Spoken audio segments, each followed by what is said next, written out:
Okay, so we're starting a new theme this morning, and I want to start with a question. If God appeared to you tonight, what would you ask for? If he said to you, ask for anything you want, anything, and I'll give it to you. Would you ask for more money? Would you ask for better health? For success? Maybe for security? What is the thing that you would ask him for? And we see in the Old Testament in 1 Kings that Solomon asked for wisdom. And God gave it to him. So I just want to read from 1 Kings. Solomon made an alliance with Pharaoh. Actually, I'm going to start from verse 3 because it's quite a lot. Solomon loved the Lord and followed all the decrees of his father, David, except that Solomon too offered sacrifices and burned incense at the local places of worship. The most important of these places of worship was at Gibeon. So the king went there and sacrificed 1,000 burnt offerings. That night the Lord appeared to Solomon in a dream and God said, "What do you want? Ask, and I will give it to you." Solomon replied, "You showed great and faithful love to your servant, my father David, because he was honest and true and faithful to you. And you have continued to show this great and faithful love to him today by giving him a son to sit on his throne. Now, O Lord my God, you have made me king instead of my father David, but I am like a little child who doesn't know his way around. And here I am in the midst of your own chosen people, a nation so great and numerous they cannot be counted. Give me an understanding heart so that I can govern your people well and know the difference between right and wrong. For who by himself is able to govern this great people of yours?" The Lord was pleased that Solomon had asked for wisdom. So God replied, "Because you have asked for wisdom in governing my people with justice, and have not asked for a long life or wealth or the death of your enemies, I will give you what you asked for. I will give you a wise and understanding heart such as no one else has had or ever will have.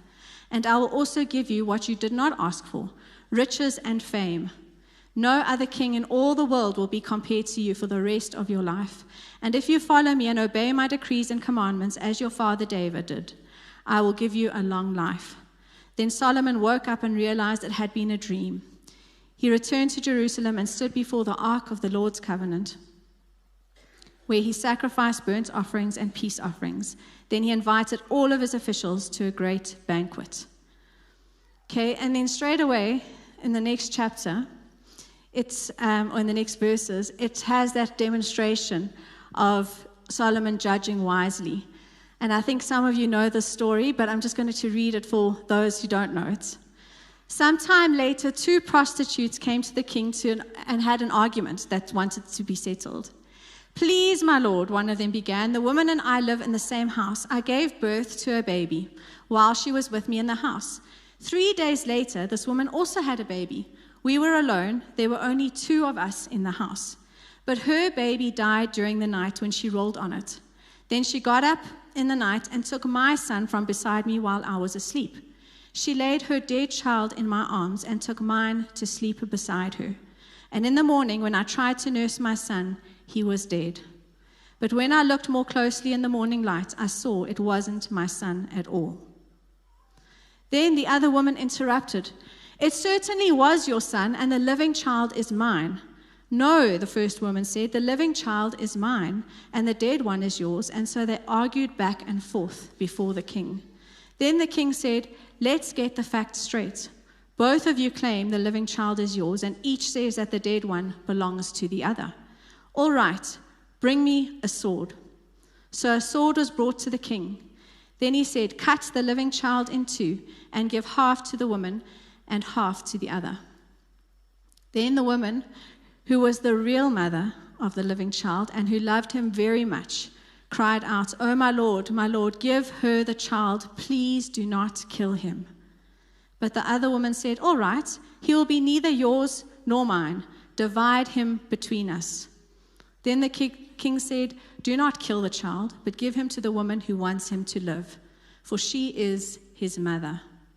When all Israel heard the king's decision, the people were in awe of the king. for they saw the wisdom God had given him for rendering justice. Okay, so this was King Solomon, and we see straight away that he had wisdom above everybody else. And we'll see later on, he wrote thousands of proverbs, and kings traveled from distant lands to come and listen to his wisdom. People would come with big problems, and he would solve them. In 1 Kings 4, it says he wrote 3,000 proverbs and 1,000 songs. And then he also had a lot of knowledge about the world. He spoke about every single tree, bird, all kinds of animals, the fish in the sea, and he just knew about everything. Okay, he also collected proverbs, and we'll see that the Book of Proverbs has 3 authors. So it's Solomon, Agur, and Lemuel. So God personally gave him wisdom, like no one else before him. He was the wisest person in history. But the shocking part is that he didn't finish his life in wisdom. The wisest man in the world didn't finish his life wisely. The wisest man that ever lived failed to live wisely. How is this possible? What did Solomon know that we need to know? And what did Solomon ignore that we should not ignore? Because how can someone that has all that wisdom drift so far away from God? And if he could fall, what does that mean for us? Okay, so the answer is found in the book that he wrote. But before we come to Proverbs, I want to just talk about wisdom. Okay, so there are 3 books in the Bible about wisdom, and that is Proverbs, Ecclesiastes, and Job. And all these books are talking to wisdom. And it asks questions and answers the questions of what kind of world are we living in? What does it look like to live well in this world that we are living in? How does it look to live a good life? And all of these books tackles these questions. And sometimes you can see someone and you can see that they are good at doing life. And you can imagine each of these books as a different person. So Proverbs would be like a wise young teacher. Ecclesiastes, we know the verses that says there's a time for everything. That's the sharp, middle-aged critic. And then Job would be the weathered old man. We know how he went through so much. He lost everything, right? And he went through a lot. So Proverbs is how to live well in the world. And it's how to live well and in a way that honors God and others. So Lady Wisdom, she's the brilliant young teacher. She's not just smart, but she's smart about everything. She knows everything about work, relationships, sex, spirituality. She has incredible insights. She's that amazing friend that you would call up whenever you need advice about something. And why is she so smart? It's because she can often see what we can't see. She believes in this invisible creative force in the universe that can guide people in how they should live. And you can't see it, just like you can't see gravity. Stick with me. I know it sounds new age when I say new force. Some of you are like, what is she preaching?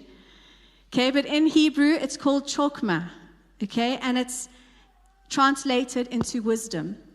And this is an attribute of God. The Old Testament says that this is the attribute that he used to create the world, to create the universe. This chokmah is when people are making good decisions. They are tapping into this chokmah. When someone is making a bad decision, they're not using this wisdom. It's skillful living, it's insight, and it's discernment. It's moral and spiritual understanding. Okay, so just like gravity, like if I had to stand up here, or if I had to stand in an airplane, which I've done, and you had to jump out and go skydiving. Anyone else done that? What's going to happen if you jump out of an airplane? You're going to fall, and you're going to fall quite fast. Can you see gravity? No, but you know that it's there, and you know that the laws of gravity work, right? So that's wisdom. We can't see it, but we know that the principles of it will work. Okay, so wisdom is the skill of living God's way in this world. So it's the trait of utilizing knowledge and experience with common sense and insight. It's having or prompted by accumulated knowledge. So we still do need the head knowledge as well. It's marked by the exercise of good judgment or common sense in practical matters. It's good judgment, and then it's God's chokma, that is making good, just, wise decisions with God. Okay, so we are looking at the book of Proverbs this month, and we're going to ask you to read a chapter a day. And I just want to give you an overview of it. So chapter 1, I'm going to touch on from verses 1 to 9. That's actually the introduction of the book of Proverbs. And it leads to the main section of the book, chapters 1 to 9, which are not those short one-liners, but they're 10 speeches from a father to a son. And it's from Solomon to his son about how he should listen to wisdom, how he should cultivate a fear of the Lord and to live accordingly. It has poems from Lady Wisdom, who is personified as a woman who calls out in the streets to humanity to pay attention and to seek her. That's from verse 20 to 23. So it's living a life of virtue and integrity and generosity that will lead to success in life. The father also warns his son about evil and foolish decisions that breed selfishness and pride and ultimately lead to ruin and shame. So he's saying to his son, he should make the pursuit of wisdom and the fear of God his highest goal in life. Then chapters 10 to 29 are ancient poems on every single topic you can think of. Relationships, work, spirituality, sin, good decisions, bad decisions, everything you can think of. And this is a reference work that we should always go back to. Every day we should be looking in Proverbs. It has all the answers that we need. And then chapters 30 to 31 are the collections. And this is Lemuel, who passes on wisdom given to him by his mother on how to be wise, a wise and just leader. And it ends with an acrostic poem, which we all know is the Proverbs 31 woman. And she lives according to Proverbs. She is the model of what it looks like to live according to all the principles in Proverbs. She translates all her wisdom and head knowledge into practical decisions. So Proverbs starts with a father talking to a son to listen to Lady Wisdom, and closes with mother's words to a son about a woman who lives wisely. So Proverbs, she's calling in the streets. It's for every single person. It's for every single season of life. And she is available. Wisdom is available to us all. So we're going to read, like you saw, we have YouVersion. So you can go onto YouVersion and find our church, and then you will find the reading plan there. We're going to read a proverb a day. So it is concerned with practical wisdom. And I just want to say, these are short points and principles. They're not laws and they're not promises. I think we often taught that Proverbs are promises, but they are principles. Okay? They're clever sayings that offer wisdom. They are observations that we are meant to memorize and think about and apply. And we can't apply them just across every single situation, but there are probabilities as well. If you fear the Lord and make wise choices, things will likely go well for you. If you don't fear the Lord and live foolishly, your life probably is not going to go well. So they're often true, but not always. So we often use these like as promises. Fear of the Lord lengthens one's life, but the years of the wicked are cut short. But how many people, you always know of someone that died really young, but they followed the Lord, right? So there's exceptions. We also direct your children onto the right path, and when they're older, they will not leave it. And often we say, oh, that's a promise, and it's a probability.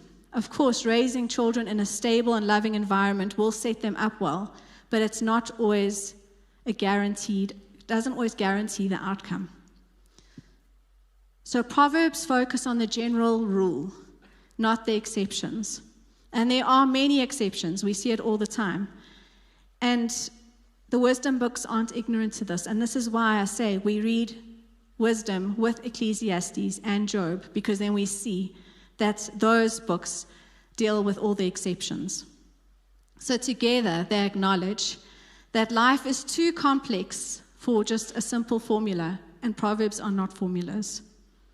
So we need to learn, we need to know these Proverbs, and it's by God's Spirit that He helps us to apply them. Proverbs 26 verse 7 reminds us that a proverb in the mouth of a fool is as useless as a paralyzed leg. So you have to exercise that wisdom and that knowledge. You can't just memorize it and think you're going to be able to apply it to your life.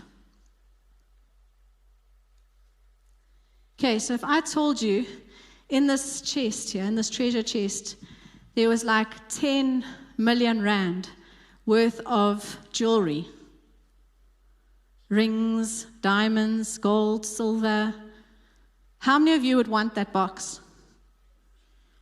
No one. Okay, Justin, you can have it. Would no one want that box?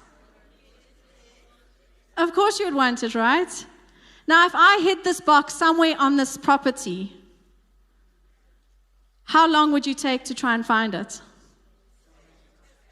How much effort would you put in? A lot of effort, right? Because, that can change your life forever, right? But God says there's something more valuable, right? In Proverbs 2, He says, "My child, listen to what I say and treasure my commands. Tune your ears to wisdom and concentrate on understanding. Cry out for insight and ask for understanding. Search for them as you would for silver. Seek them like hidden treasures. Then you will understand what it means to fear the Lord, and you will gain knowledge of God. For the Lord grants wisdom. From His mouth come knowledge and understanding." Okay, so we need to search for wisdom like you would search for earthly treasure.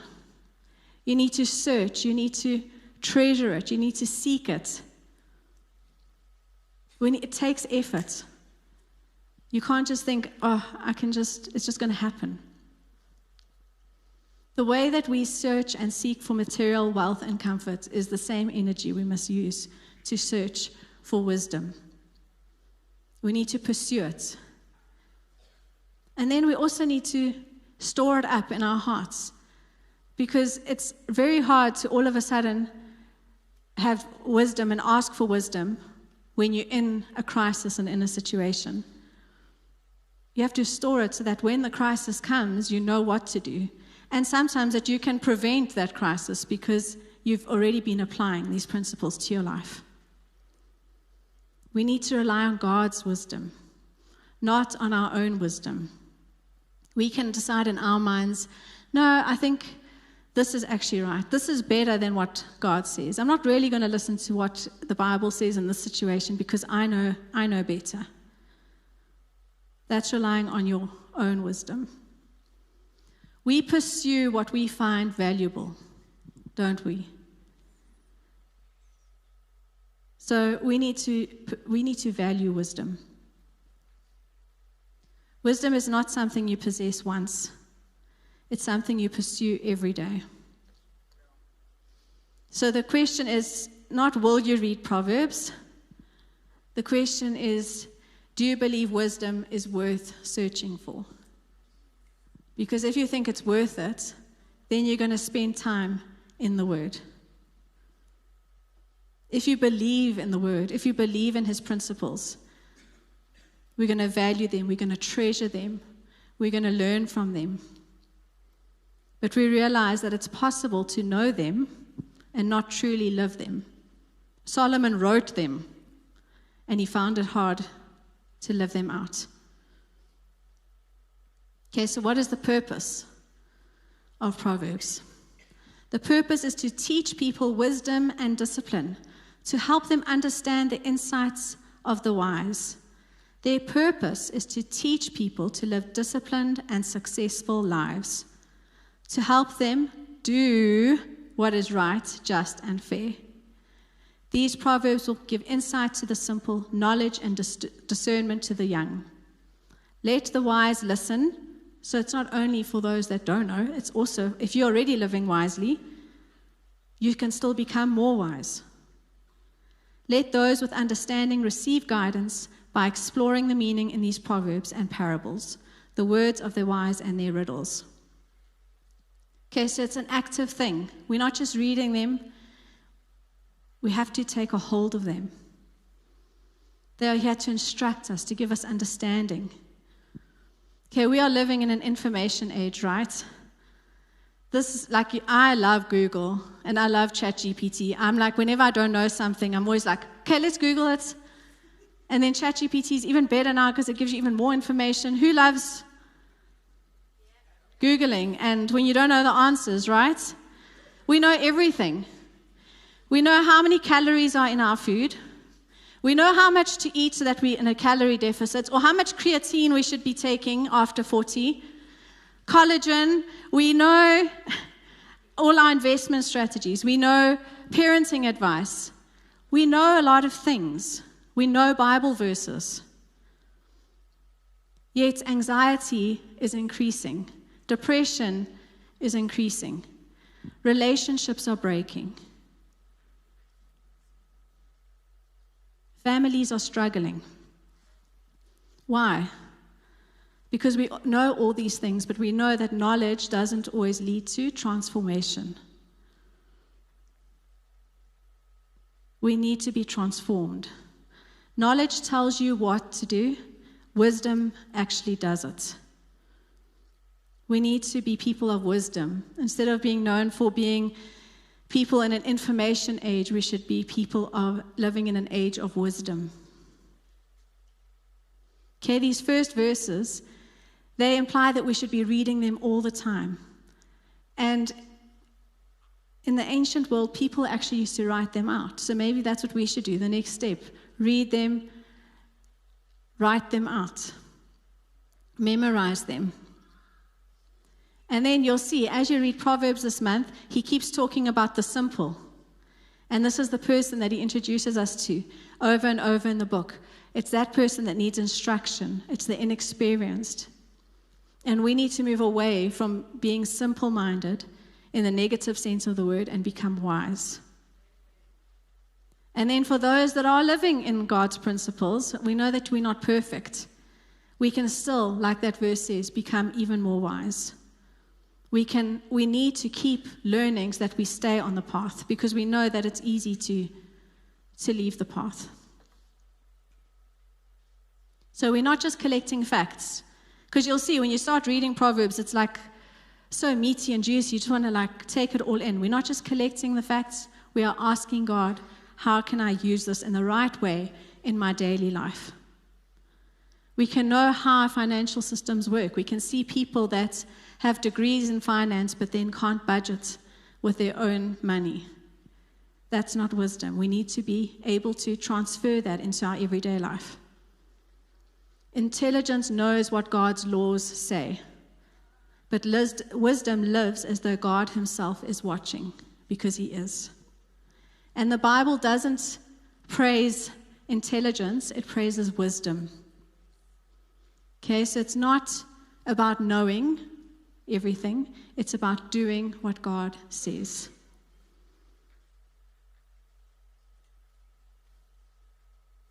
Then the next part of these verses, it says, fear of the Lord is the foundation of true knowledge, but fools despise wisdom and discipline. A father's exhortation acquire wisdom. My child, listen when your father corrects you. Don't neglect your mother's instruction. What you learn from them will crown you with grace and be a chain of honor around your neck. So that's mothers and fathers, right? It's not just the dad to teach instruction. It's moms and dads. It's both our responsibilities. And then what is that fear of the Lord? Okay, this is not talking about being afraid of God. It's not being afraid of punishment, but it's that reverence of God. It's that awe, that deep respect, And I think we often get that when we are in a place that we see God in it. Eh? Like when we're at the beach, some of us love being at the beach, and then you see God in the crashing waves, or in the mountains, or in the sunsets. It's that feeling of, He is God and I am not. He is this big, He is my creator. I am His created. He is my redeemer. I need to have that gratitude, that reverence, that submission to Him. And when you fear the Lord and you live like He's watching you, you want to do things the right way because you want to please Him. Not because you're scared of Him, but you want to please Him because He's your Father. Just like a child wants to please their parents. That is the fear of the Lord. So it begins with humility, knowing that God knows best, saying that you trust Him. It's surrender. It's surrender of your wisdom for His wisdom. So this true knowledge starts with the fear of the Lord. So let's have that proper respect and honor for God. So let's see what happened to Solomon. In Solomon's old age, that's his wives, he had 700 wives, I think, and 300 concubines or something. Okay, they turned his heart to worship other gods. I don't know how he did that. It's hard to handle one. And I'm talking Paul handling me, guys. To the Lord, as his father David had been. Solomon worshipped Ashtoreth, the goddess of the Sidonians, and Molech, the detestable god of the Ammonites. In this way, Solomon did what was evil in the Lord's sight. He refused to follow the Lord completely, as his father David had done. On the Mount of Olives, east of Jerusalem, he even built a pagan shrine for Chemosh, the detestable god of Moab, and another for Molech, the detestable god of the Ammonites. Solomon built such shrines for all his foreign wives to use for burning incense and sacrificing to their gods. The Lord was very angry with Solomon, for his heart had turned away from the Lord, the God of Israel, who had appeared to him twice. He had warned Solomon specifically about worshiping other gods, but Solomon did not listen to the Lord's command. So now the Lord said to him, "Since you have not kept my covenant and have disobeyed my decrees, I will surely tear the kingdom away from you and give it to one of your servants. But for the sake of your father David, I will not do this while you are still alive. I will take the kingdom away from your son, and even so, I will not take away the entire kingdom. I will let him be king of one tribe for the sake of my servant David and for the sake of Jerusalem, my chosen city." So we see that it was his heart. His heart turned away from the Lord. And this is so sad because in Proverbs 4, verse 23, it says, "Above all else, guard your heart, for everything you do flows from it." He wrote that, and he allowed his heart to wander away from the Lord. He didn't guard his heart. He warned others about compromise, but eventually he compromised himself. He taught other people to fear the Lord, but gradually allowed other loves to compete for God's place in his heart. True wisdom is not about how much we know, but what we do with what we know. When we don't store up wisdom in our hearts, then there are consequences. When they cry for help, I will not answer. Though they anxiously search for me, they will not find me. For they hated knowledge and chose not to fear the Lord. They rejected my advice and paid no attention when I corrected them. Some of us don't like being corrected. We think it's unkind. But it's the kindest thing if you have friends that are correcting you. Therefore, they must eat the bitter fruit of living their own way. There are consequences to your decisions, choking on their schemes. For simpletons turn away from me to death. Fools are destroyed by their own complacency. But all who listen to me will live in peace, untroubled by fear of harm. So we need to make wise decisions. So sometimes, here's my Jenga block. We can decide, it's not that important to spend time with God. I'm just going to miss my quiet time. It's not so bad. And then you're like, I don't need Christian relationships and friendships. I don't need community. I can do life on my own. Like, it's not a big deal. It's just a little white lie. It's not going to make a big difference. It's just a white lie. No one's going to know if I do just this one thing. No one's going to know.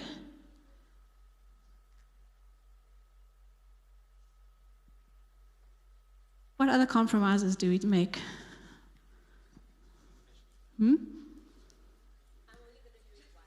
That's, yeah. I'm only going to do it once. What else? It is what it is. Do you know, it's just, I'm just flirting. It's just this one thing. It was one time. It's innocent. What else? This is the last time.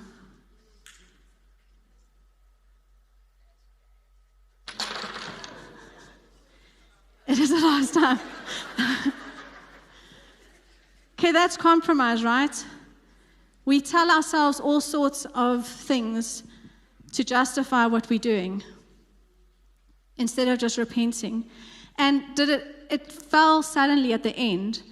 But Solomon, I don't think he all of a sudden married 700 wives and had 300 concubines in one day, right? It's gradual. And then all of a sudden, our lives fall apart, and we're like, I don't know what happened.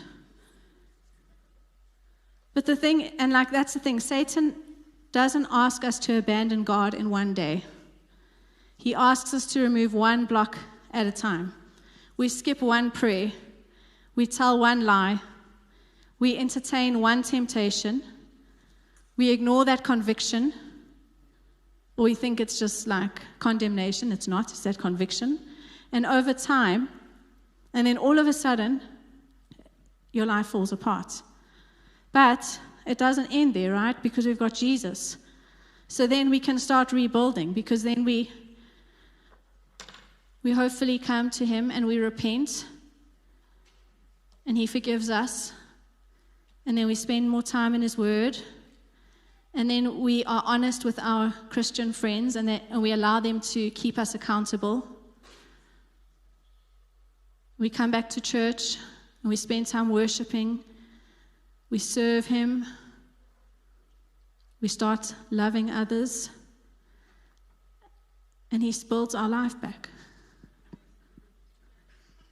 So it doesn't matter what you've done. He loves restoration. He loves making us whole again. But we can't just want instant wisdom. So let's start seeking it. Let's start pursuing it. Don't just wait for something bad to happen.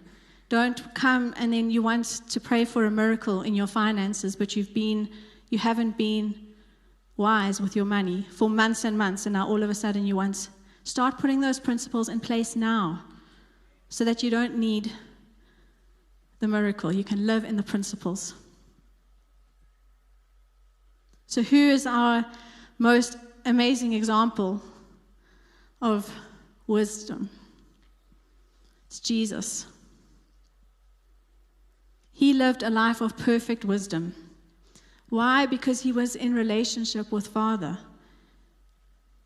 It was out of love. He was the perfect, true, obedient son of David. And the New Testament tells us that he became wisdom. But to those called by God to salvation, both Jews and Gentiles, Christ is the power of God and the wisdom of God. And verse 30 says, God has united you with Jesus Christ. For our benefit, God made him to be wisdom itself.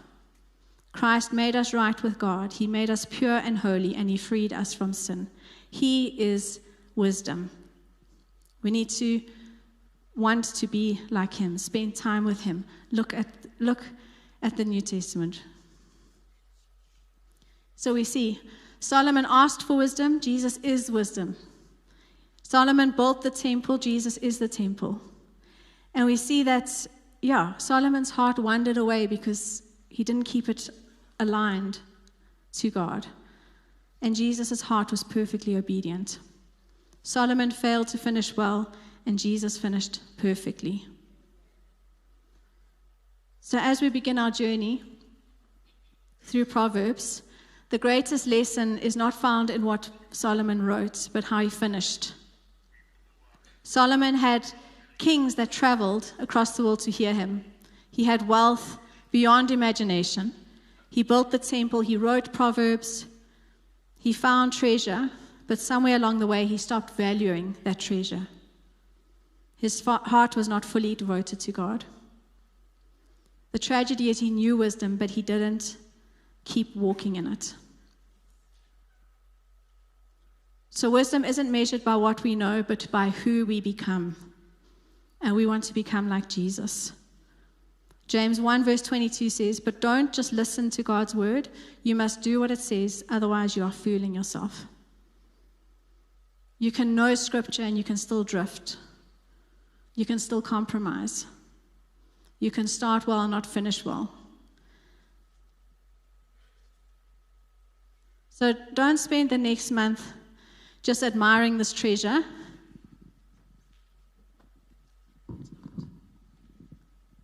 Okay, this is our treasure.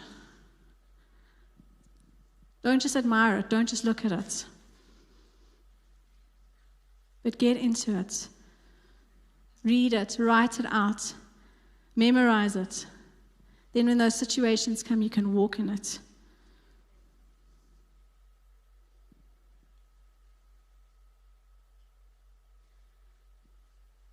So when you start reading the devotional tomorrow, or maybe you'll start on the 1st of July, it's 31 days in July, then 31 chapters in Proverbs. Don't just think of it as ticking a devotional box, but think of it as opening a treasure chest. Because each chapter contains immeasurable value, but you need to search for it and treasure it, and then live it. Don't stop treasuring the treasure. Don't become complacent. Read them through the lens of Jesus, knowing that he is the model to follow. He lived out these proverbs. So we're going to sing a song now. And if the worship team can come up.